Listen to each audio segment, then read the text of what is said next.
తమ గ్రామం గుండా ఏదైనా అభివృద్ధి ప్రాజెక్ట్ వచ్చిందంటే ప్రజలు సంతోషిస్తారు. జాతీయ రహదారుల వంటివి తమ ఊరు నుంచి వెళ్తుంటే మంచి ప్రయాణ సౌకర్యం అందుబాటులోకి వచ్చినందుకు హర్షం వ్యక్తం చేస్తారు. పల్నాడు జిల్లాలోని కొత్తపాలెం గ్రామస్తులు మాత్రం 544D జాతీయ రహదారి కారణంగా ప్రాణాలు అరచేతిలో పెట్టుకుని జీవిస్తున్నారు.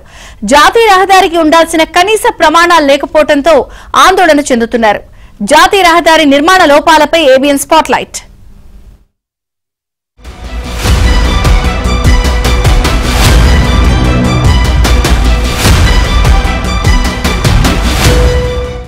జాతీయ రహదారి అంటే నిత్యం వేలాది వాహనాలు రాకపోకలు సాగిస్తూ ఉంటాయి.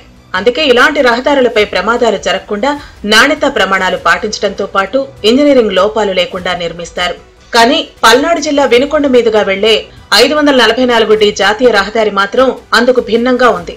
గుంటూరు నుంచి కర్నూలు వెళ్లే ఈ జాతీయ రహదారిపై ప్రతిరోజు ప్రమాదాలు జరుగుతున్నాయి. వినుకొండ నుంచి ఎర్రకొండపాలెం వెళ్లే వరకు 2-3 చోట్ల ఎక్కువగా ప్రమాదాలు జరుగుతున్నాయి. చీకటిగలపాలెం, వై జంక్షన్, కొత్తపాలెం వద్ద మూల మలుపులు, మార్కాపురం రోడ్లోని పసుపులేరు మూల మలుపు వద్ద ప్రమాదాలు జరుగుతున్నాయి. వీటిలో అందుగుల కొత్తపాలెం గ్రామం వద్ద అయితే వారంలో కనీసం 2-3 ప్రమాదాలు జరుగుతున్న పరిస్థితి.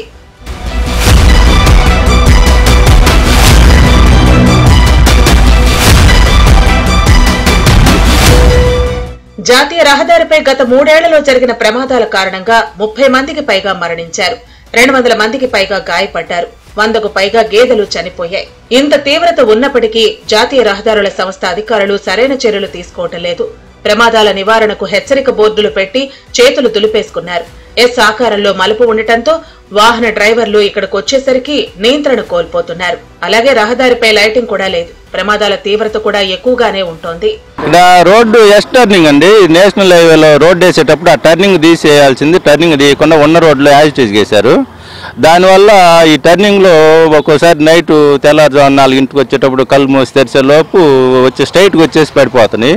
దానితోడు ఊర్లో అసలు సర్వీస్ రోడ్డు వేయాల్సిన దగ్గర సర్వీస్ రోడ్డు వేయాలి. మెయిన్ ఇది పాతూరు. ఇక్కడ ఈ పాతూరులో సర్వీస్ రోడ్డు వేయాల్సిన దగ్గర అన్ని చిన్న చిన్న ఊర్లకి వేశారు. అవసరం లేని దగ్గర సర్వీస్ రోడ్డు వేశారు. కానీ అవసరం ఉన్న దగ్గర సర్వీస్ రోడ్డు వేయాలి. మెయిన్ సర్వీస్ రోడ్డు అతి ముఖ్యం. లేదా రోడ్డు హైట్ లేపి అందరూ వేయటం. కానీ దీనివల్ల దాదాపు మా ఊర్లో ఒక 100 గేదెలు చనిపోతే ఇరుకైందండి. రోడ్డు బాగా టర్నింగ్ ఎక్కువ ఉండటం వల్ల ఇదే ప్యాసేజ్ జరుగుతుందండి. అది ఎక్కువ గేదెలు పాత్రలు కూడా బయటకు వెళ్తున్నాయి కదండి. అటు మామూలుగా సర్వీస్ రోడ్డుకి ఎక్కువ యాక్సిడెంట్ అవుతున్నాయి సార్. మనుషులు అనగా గేదెలు అనగా ఇలాంటి అనగా. కొత్తపాలెం గ్రామం జాతీయ రహదారికి 2 వైపులా ఉంది. ఇలాంటప్పుడు జాతీయ రహదారి నిర్మిస్తే సర్వీసు రోడ్లతో పాటు అండర్ పాస్ తప్పనిసరిగా ఉండాలి. కానీ నేషనల్ హైవే అధికారులు ఆ విషయం విస్మరించారు. ప్రమాద హెచ్చరిక బోర్డులతో సరిపెట్టారు. 6 నెలల క్రితం కొత్తపాలెం మలుపు వద్ద కారు జాతీయ రహదారి పక్కనే ఉన్న చెట్టును ఢీకొని 3 మరణించారు. 3 ఏళ్ల క్రితం ఇక్కడ ఇళ్లలోకి లారీ దూసుకెళ్లిన ఘటనలు 2 జరిగాయి. 2 ఘటనల్లో 2 స్థానికులు మరణించారు. సమీపంలోనే ప్రాథమిక పాఠశాల ఉంది. పిల్లల్ని ఉపాధ్యాయులు లేదా తల్లిదండ్రులు రోడ్లు దాటించాల్సి వస్తుంది. ఈ రహదారిని మలుపులు లేకుండా నిర్మించడం ద్వారా సమస్యకు పరిష్కారం లభిస్తుంది. లేకపోతే రోజు జరిగే ప్రమాదాలతో ప్రజలు ప్రాణాలు అరచేతిలో పెట్టుకుని బతకాల్సి వస్తోంది. గ్రామస్తులతో పాటు బయటి ప్రాంతాల నుంచి ఈ రహదారి గుండా రాకపోకలు సాగిస్తూ ప్రమాదాల బారిన పడిన వారెందరో ఉన్నారు. రాత్రి 1 గంట నుంచి తెల్లవారుజామున 6 గంటల్లోపు ఎక్కువగా ప్రమాదాలు జరుగుతున్నాయి. రాత్రి సమయంలో ప్రమాదాల వల్ల బాధితులను ఆసుపత్రికి తరలించడం, సకాలంలో వైద్యం అందించడం సమస్యగా మారింది. అందుకే ఈ మార్గంలో రాత్రి వేళల్లో పెట్రోలింగ్ నిర్వహించడం, రహదారి భద్రతపై అవగాహన కల్పించడం ద్వారా ప్రమాదాల నివారణకు పోలీసు యంత్రాంగం చర్యలు చేపట్టాలి. ఆనందండి. ఈ టర్నింగ్ ఎక్కువైంది. ఆ రోజు కొంచెం స్ట్రైట్ గా చేస్తే కరువు సరిపోయేది. ఆ ఉన్న కరువునే సేమ్ యాజిటేజ్ గా చెప్పారు. కరువు ఎక్కువ అవటం వల్ల మామూలుగా హైవే మీద వచ్చే వాళ్ళకి ఎక్కువ యాక్సిడెంట్ అవుతున్నాయి. ఊళ్ళో వాళ్ళకి యాక్సిడెంట్ అవుతున్నాయి. పైపెచ్చు మామూలుగా కూడా బరిగొడ్లు కానీ ఈ జనాలు అటు ఇటు రావటం పోకట్లో కానీ మ్యాక్సిమం మా ఊర్లో వాళ్ళే ఒక 10 మంది దాకా చనిపోయింటారు. కాదు ఇంకా లైన్ మీదల్లో ఒక నర్సపేట వీళ్ళంతా చాలా మంది చనిపోయారు. కొంచెం కాళ్ళు ఎరగటం, చేతులు ఎరగటం. అండర్ పాస్లు అంటే నెంబర్ 1 ఉంటుందండి. అసలు మెయిన్ జీవదానం అంతా ఉంది, జనాలు ఎక్కువ ఉంది పాత్రలోనే. అండర్ పాస్ ఇస్తే కింద నుంచి వెళ్ళిపోతుంటారు, పైనుంచి వెహికల్స్ వెళ్తుంటాయి కాబట్టి దానికి అనుకూలంగా ఉంటుంది.